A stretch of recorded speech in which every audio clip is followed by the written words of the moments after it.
Hello viewers, welcome to tricks unlock. আজ আমি আপনাদেরকে ক্যাপকাট দিয়ে কিভাবে ইমেজের ব্যাকগ্রাউন্ড রিমুভ করবেন সেটা শেখাবো। তো চলুন শুরু করা যাক। শুরুতে আমরা ক্যাপকাট অ্যাপটি ওপেন করে নিব। পিকচার এডিট অপশনটাতে ক্লিক করব।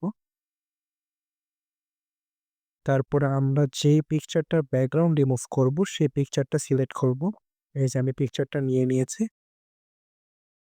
তারপর পিকচারটা সিলেক্ট করে আমরা কাট আউট অপশনে যাব।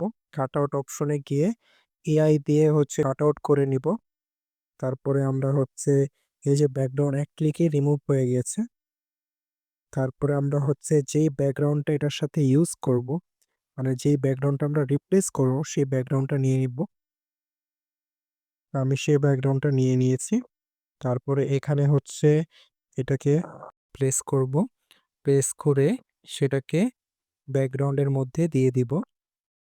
পুরো ইমেজটার যে ব্যাকগ্রাউন্ডটা আছে সেই জায়গায় আমরা দিয়ে দিব। যেইভাবে আমি করেছি সেম টু সেম আপনারাও এইভাবে করবেন, তাহলে আর কোনো প্রবলেম হবে না, সবাই এই কাজটা করতে পারবেন। তো এই হলো আমাদের ব্যাকগ্রাউন্ড রিমুভ করা।